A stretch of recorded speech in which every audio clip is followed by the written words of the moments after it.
The hospital room was quiet, too quiet. Machines hummed softly, their rhythmic beeping marking the slow passage of time. Ethan Whitmore, just 10 years old, lay motionless on a white bed, his face pale beneath the sterile glow of fluorescent lights. His father, Richard Whitmore, stood by the window, staring out at the city skyline, searching for answers that billions of dollars couldn't buy. Doctors had said there was nothing left to do, only wait. But that morning, fate sent someone unexpected. The door creaked open, and in stepped Samuel Reed, a gray-haired man in a worn coat, carrying a scuffed wooden guitar. He wasn't a doctor or a priest, just a retired musician who visited hospitals to bring comfort through songs. The nurses had told him there was a boy upstairs who hadn't smiled in weeks. He nodded silently and entered. When Samuel sat by Ethan's bedside, the billionaire frowned. "This isn't a concert hall," Richard said sharply. Samuel just smiled. "No, sir. But sometimes music reaches where medicine can't." He strummed once, a trembling low note that seemed to ripple through the sterile air. Then another. His voice joined, soft and cracked by age, carrying a prayer hidden between verses. Ethan's eyelids flickered. The monitors began to steady. A faint blush returned to his cheeks, and as Samuel played the final chord, a light, small, fragile, but undeniable, filled the room. The doctors would later call it coincidence. Richard would call it impossible. But Samuel, he knew better. He had played many songs in his lifetime, but never one that brought heaven so close. Before we continue this story, tell us in the comments where you're watching from. It's always inspiring to know how far these stories of hope and faith can travel. Stay with us until the end, because what happened in that hospital room will remind you that miracles don't always come from science. Sometimes they come from the strings of a guitar. It had been nearly 3 months since Ethan Whitmore's diagnosis, a rare condition that no treatment could reverse. The sterile white walls of St. Augustine Hospital had become his home, and his father, Richard, had turned every dollar and connection into one last attempt to save him. But medicine had reached its limits, and faith had long since left the room. Meanwhile, miles away, Samuel Reed tuned his old guitar inside a small church hall. He'd stopped performing for applause years ago. Now he played for those who needed peace. When a nurse from St. Augustine asked if he could visit a dying boy, Samuel hesitated, then smiled. "Maybe one last song," he said. He didn't know it yet, but that song would change everything. The hallway outside room 317 smelled faintly of disinfectant and wilted flowers. Nurses moved quietly from door to door, their soft shoes whispering against the linoleum floor. Every sound in the hospital seemed hushed, as if even the walls had learned to lower their voices around sickness. At the end of that hallway stood Samuel Reed, his weathered hands resting on the neck of an old guitar. The instrument looked out of place here. Its wood faded, the string slightly tarnished, but Samuel carried it like something sacred. A nurse named Lydia, the one who'd called him earlier that morning, smiled gently. "He's been quieter these days," she said. "Doesn't talk much, just stares at the window." Samuel nodded. "Then maybe we'll let the music do the talking." She pushed open the door. Inside, the world felt still. Ethan Whitmore lay in the hospital bed, thin as paper, his face turned toward the window where sunlight filtered weakly through blinds. Machines surrounded him, their slow beeps counting down seconds no one dared to measure. In the corner stood Richard Whitmore, the boy's father. His suit was pressed, his posture unshakable. Yet his eyes carried the exhaustion of a man who hadn't truly slept in weeks. He looked up sharply when Samuel entered. "Who are you?" Lydia stepped in. "Mr. Whitmore, this is Samuel Reed. He volunteers." "I didn't authorize visitors," Richard interrupted, his voice clipped and cold. "Especially not musicians." Samuel smiled politely. "Then I'll only stay long enough for one song." Richard sighed, exasperated. "And what do you expect that will do?" Samuel's tone was calm. "I don't expect anything, sir. But sometimes hope starts small." For a long moment, silence hung in the air. Then Richard turned away, too tired to argue. Samuel walked toward the bed. "Hey there, son," he said softly. "Mind if I sit?" Ethan didn't move at first. His voice, when it came, was little more than a whisper. "You play guitar?" "I do," Samuel said. "Not as well as I used to, but I still remember a few songs." Ethan's lips curved faintly. "My mom used to like music. Dad says she could sing," Samuel smiled, pulling up a chair. Then maybe we'll play something she would have liked. He adjusted the guitar on his lap, fingers trembling slightly as he tuned the old strings.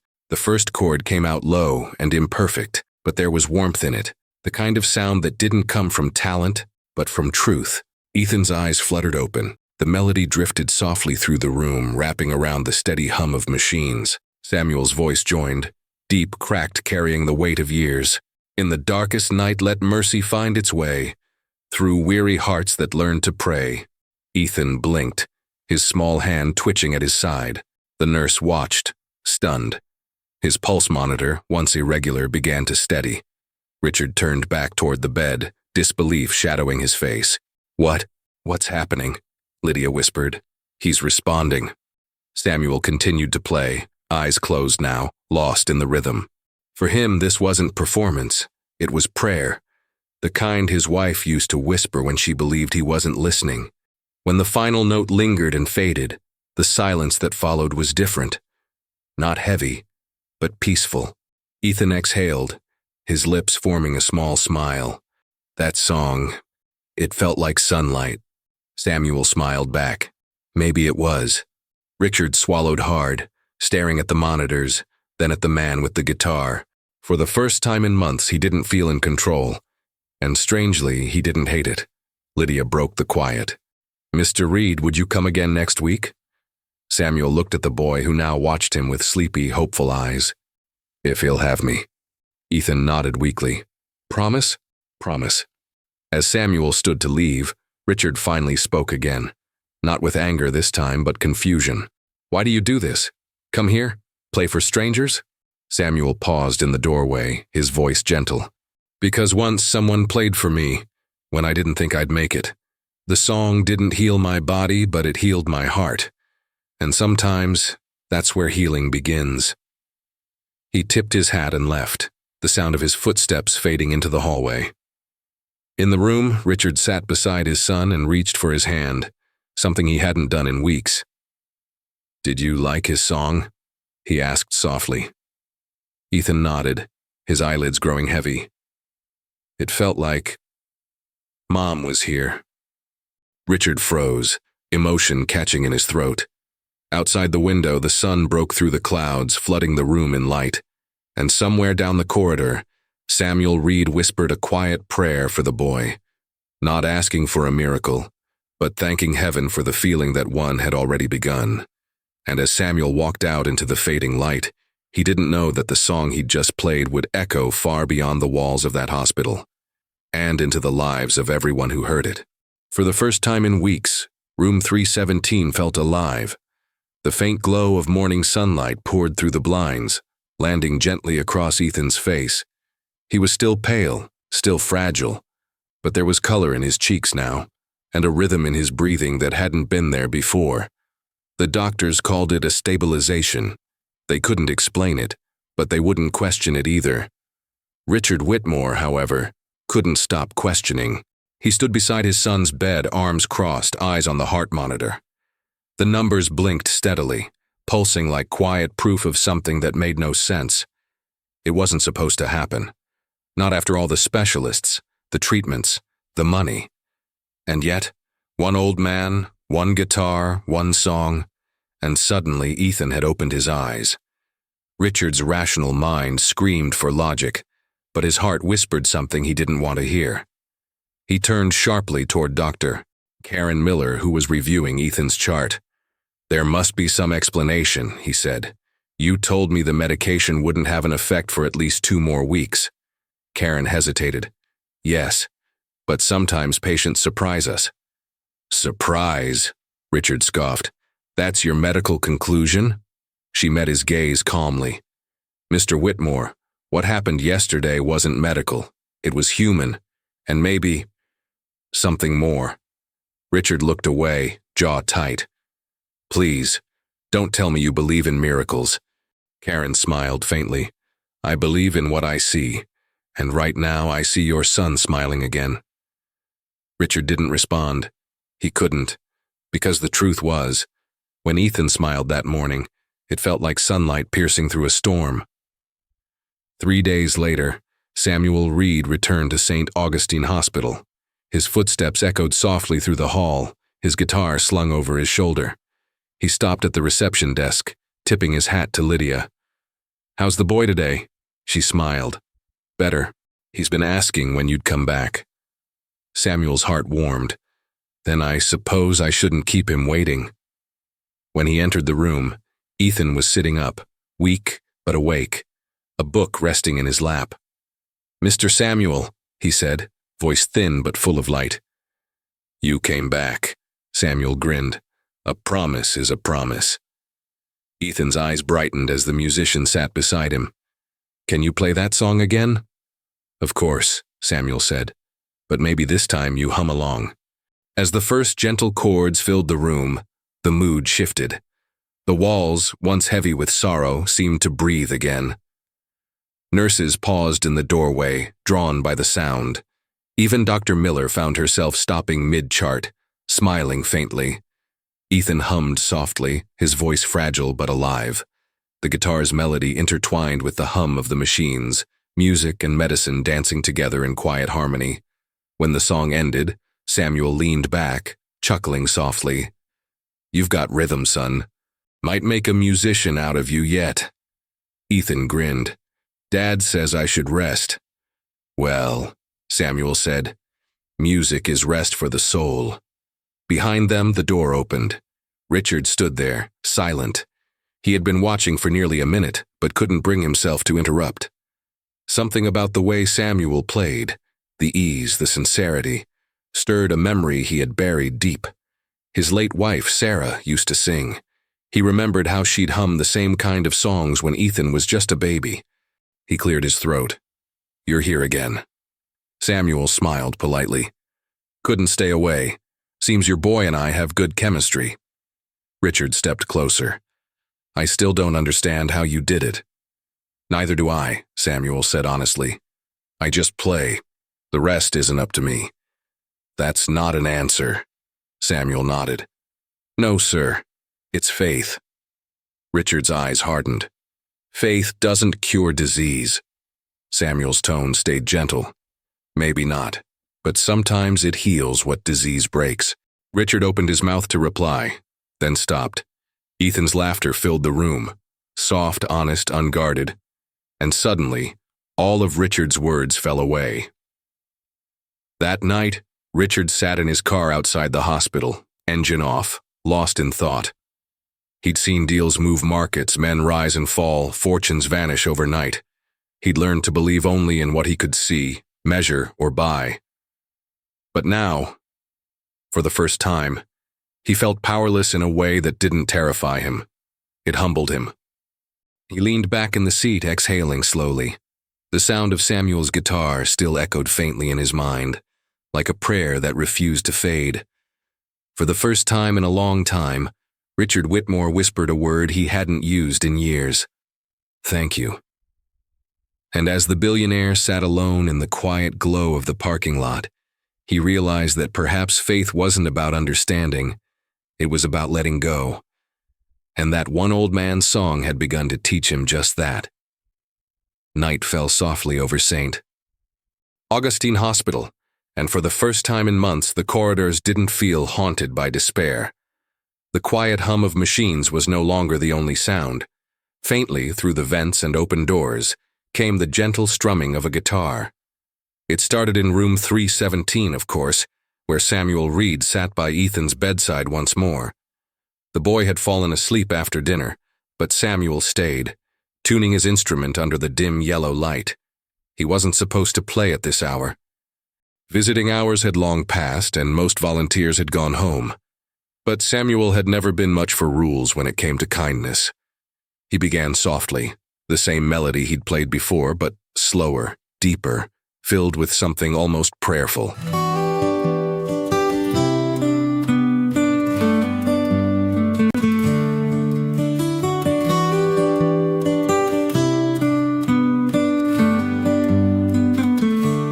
The notes floated out into the hallway, rising and curling like whispers of light through the darkness. Down the hall, a nurse stopped mid-step. In the pediatric wing, a small child going through chemotherapy lifted his head from his pillow. Across the corridor, an elderly man in recovery closed his eyes and smiled for the first time in days. Samuel didn't know anyone else could hear him, but the hospital did. The music seemed to find its way into every room, every weary heart. Meanwhile, in his office, Richard Whitmore was reviewing medical reports by lamplight. The sound reached him faintly through the vents, a soft, distant melody that shouldn't have meant anything, but it did. He put down the papers and listened. It wasn't polished or perfect. In fact, it was raw, almost trembling. But there was something in it, a strength that didn't come from skill but from soul. And suddenly, memories returned.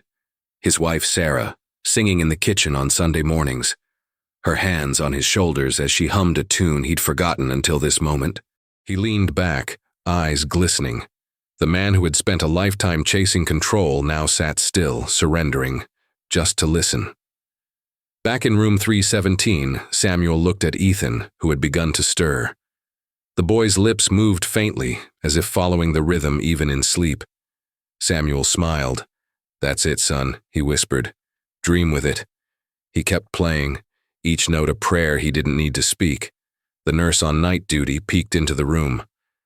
"Mr.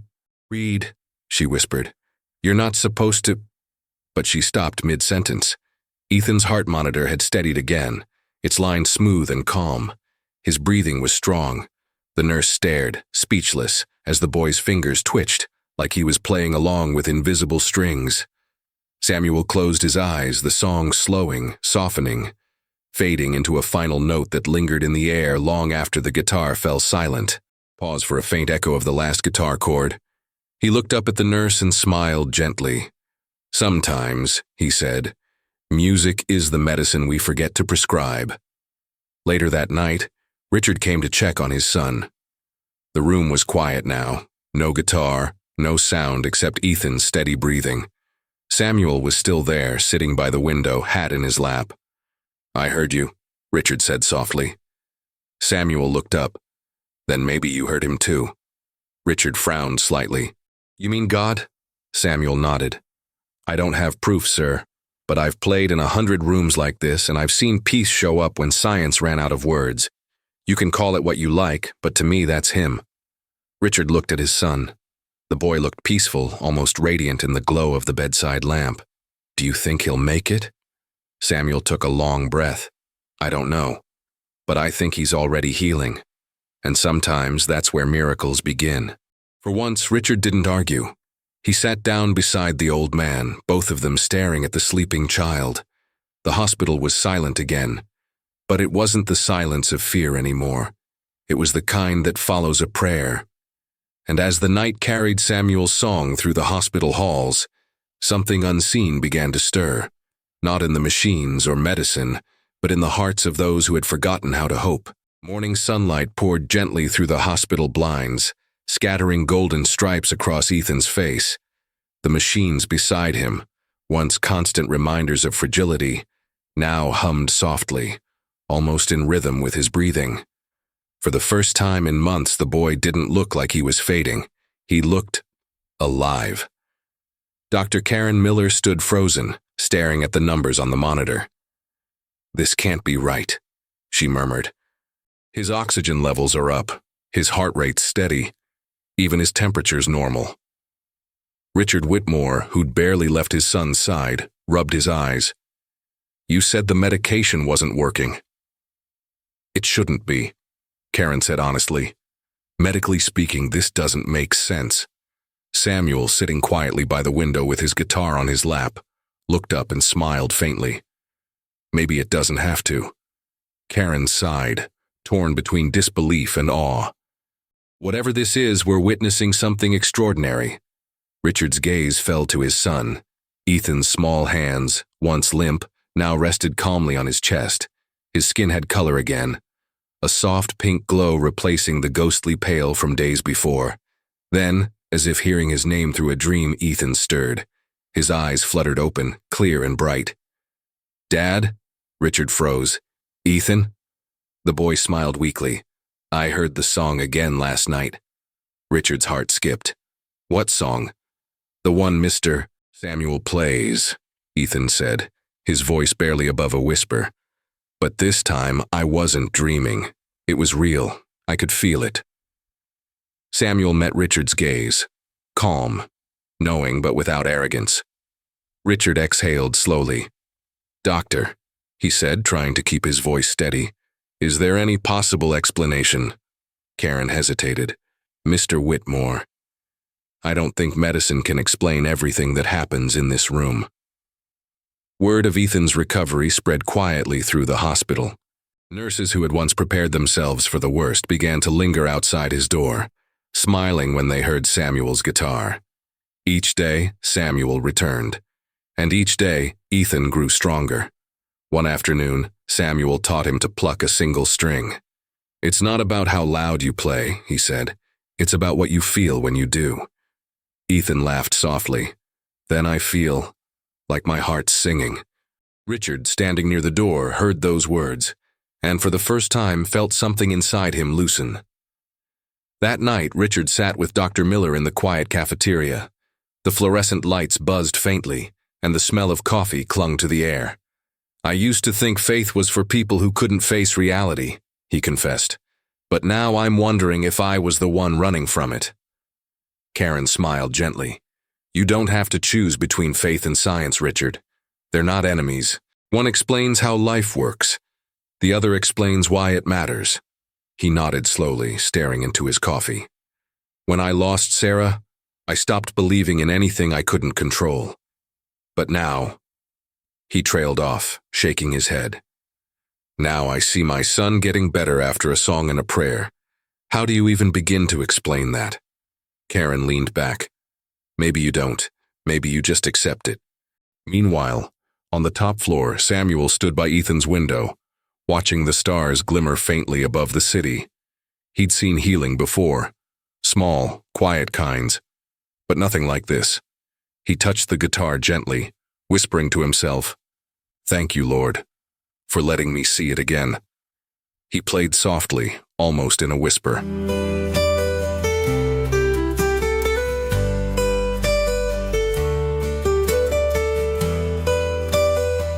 The sound drifted through the halls again, and this time, people expected it. Patients in other rooms waited for it, some closing their eyes, some praying, others simply listening. In the cancer ward, a young girl whispered to her mother, "The music man's back." And in the ICU, an old veteran with failing lungs asked the nurse to open his door so the sound can come through.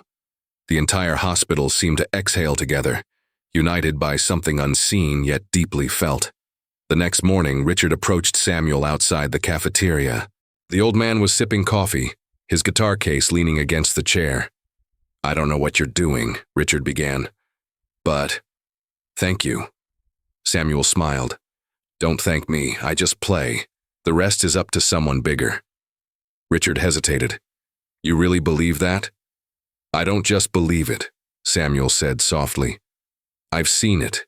Every time I walk into a place that's forgotten what hope sounds like." He looked at the businessman, the man who had built empires but lost peace. "You built your life on what you could control. But maybe this," he tapped the guitar case lightly, "is the one thing you can't, and maybe that's exactly why it works."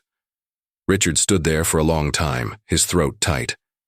"You're right," he said quietly. "I can't control this, but I can be grateful." Samuel smiled. "That's a good start." And as the hospital began to heal along with the boy, Richard realized that science had given his son life, but faith was teaching him how to live it. The weeks that followed were something no doctor could explain, and no heart could forget. Each morning, Ethan Whitmore grew stronger. His voice returned, his steps steadied, and his laughter, light, pure, and bright, began to echo through the sterile halls of St. Augustine Hospital, like sunlight spilling into shadow. Dr. Karen Miller reviewed his latest test results 3 times before finally setting the clipboard down in disbelief. "His vitals are perfect," she whispered. "Organs fully functional. No sign of the condition." The other physicians murmured theories, none convincing. It was as though the disease had simply vanished. Richard, standing beside his son, could only stare. He'd spent millions chasing specialists and treatments around the world, and yet, what healed his boy was an old man with a guitar and a prayer. He looked across the room to Samuel Reed, who sat quietly by the window, his guitar resting on his knees. "I don't know how to thank you," Richard said softly. Samuel shook his head. "You don't thank me, sir. You thank the one who sent the music." That night, the hospital decided to hold a small gathering, a celebration for Ethan's recovery. Nurses decorated the cafeteria with paper garlands, patients rolled in wheelchairs to listen, and even the doctors stayed past their shifts. When Samuel was asked to play, he hesitated for a moment, then smiled. "All right," he said. "One last song." He stepped up onto the small platform, the lights dim around him. Ethan sat in the front row beside his father, clutching a small harmonica Samuel had given him earlier that day. Samuel began softly, his fingers gliding over the strings with the grace of memory.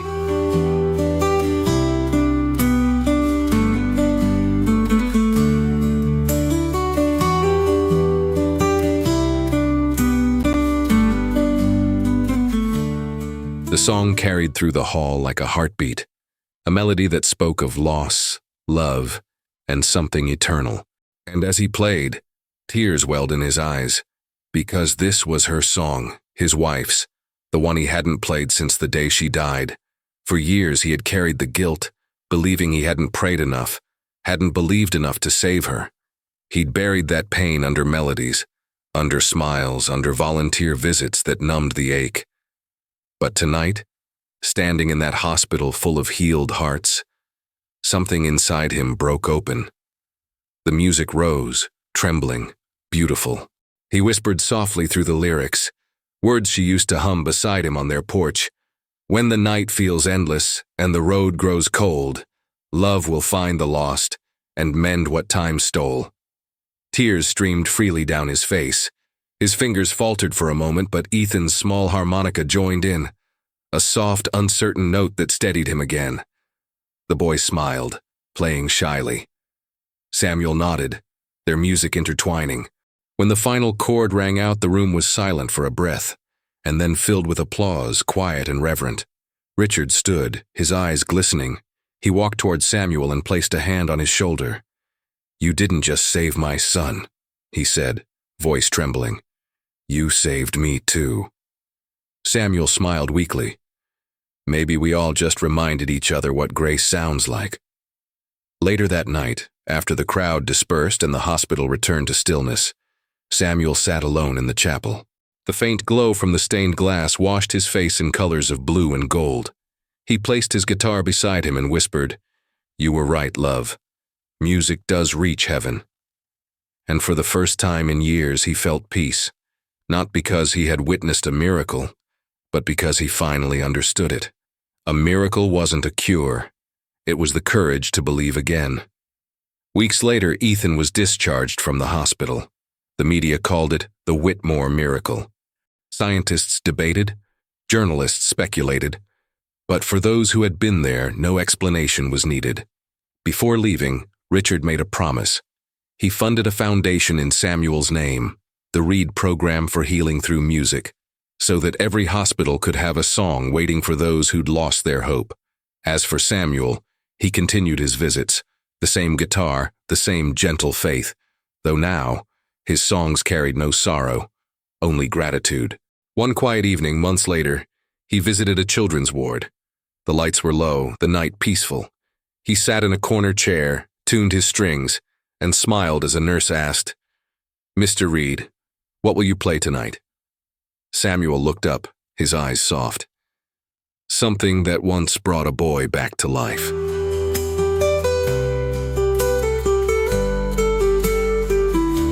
He began to play, and in that moment, somewhere far beyond the walls of the hospital, it felt as though heaven was listening. And as the final note drifted into the quiet night, Samuel Reed finally understood. The greatest miracles don't come from hands or instruments, but from the faith to play even when the world has gone silent. 20 years had passed since the night Samuel Reed's guitar filled the halls of St. Augustine Hospital. The world had changed. Skyscrapers taller, cities louder, life faster. But the story of the boy who lived and the man who played still whispered through hospital corridors like an old hymn that refused to fade. And on this bright morning, a young man stood on a small stage inside that same hospital chapel. His name was Ethan Whitmore. He was taller now, his once frail frame steady and strong, his face carrying traces of both his mother's warmth and his father's quiet determination. In his hands was not a medical degree or a business contract like everyone expected, but a guitar. The same guitar Samuel had left him. Ethan strummed softly, his touch confident but reverent, as if every chord carried memory. The sound filled the room, gentle and bright, rippling through the crowd of patients, nurses, and volunteers gathered for the reopening of the Reed program for healing through music. Among the audience sat Richard Whitmore, older, slower, but smiling in a way few had ever seen. The years had softened him. His empire still stood, but his priorities had shifted. The billionaire who once believed money could buy miracles now funded them in a different form, through hope, music, and faith. On the walls hung photos of Samuel, his guitar, his worn hat, that unmistakable smile. Beneath them, a plaque read, "He played not to be heard, but to heal." Ethan's voice broke through the hush. "I was 10 years old when I met Samuel Reed," he said, "and I shouldn't be standing here today. Medicine gave me time, but music gave me purpose." He paused, eyes glistening as he looked toward his father. "I used to think Samuel's song healed my body, but now I understand. It healed our hearts."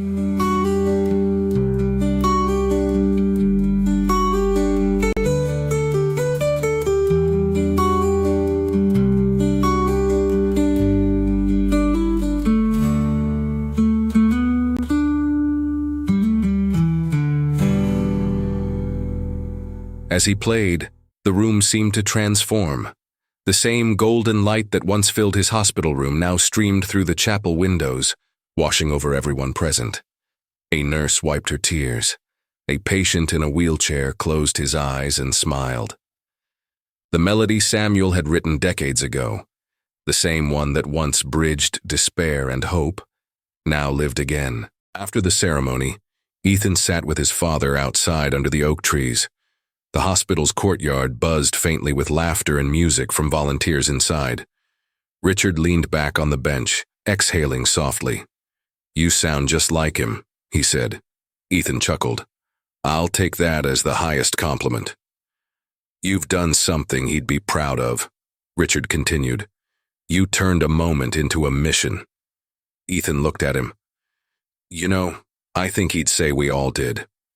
Richard smiled faintly. "Funny thing is, I spent half my life searching for proof of something greater, and when I finally found it, it came with 6 strings." They both laughed quietly. Then Ethan reached into his pocket and pulled out a small, worn harmonica, the same one Samuel had given him as a child. He held it up to the sunlight.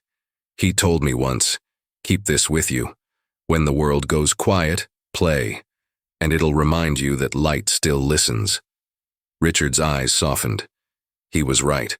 Ethan smiled, placing the harmonica gently on the bench between them. "And now it's our turn to keep the music alive." That evening, when the last guests had gone and the hospital had grown still, Ethan returned alone to the chapel. He placed the guitar on his lap, running his fingers along its scratches, the marks of years, of songs, of miracles. He began to play again, softly at first, then stronger.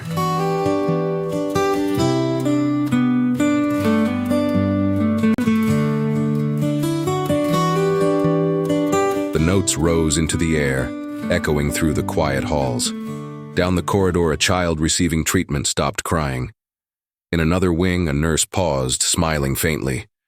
And somewhere in the stillness, maybe real, maybe imagined, came the faint hum of another voice joining in. It was old, warm, familiar. Samuel's voice.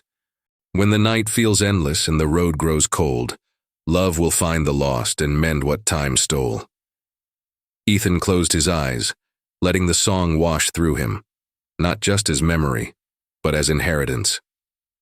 The next morning, sunlight fell through the stained glass, touching the words engraved beneath the chapel's cross. Miracles begin where music meets faith. And somewhere, far beyond the walls of the hospital, the melody continued its journey, crossing streets, hearts, and generations, carried by those who refused to let silence have the last word. And as the final note faded into the morning air, Ethan Whitmore realized the truth Samuel Reed had always known, that the smallest song played with love can echo farther than a lifetime. In the end, it wasn't science or wealth that wrote the final note of this story. It was faith, carried on the strings of an old guitar. A dying boy found life again, a father rediscovered belief, and a lonely musician learned that even the smallest act of love can echo beyond time. Because sometimes miracles don't arrive with thunder or light. They arrive quietly, in the sound of music played for a stranger. Now it's your turn. Tell us in the comments, have you ever witnessed a moment that felt like a miracle? Something small, yet impossible to forget? If this story touched your heart, don't forget to like, subscribe, and share it with someone who needs a reminder that hope still plays softly in the background, if we only stop to listen. Because here at Tales That Travel, every story finds its way home.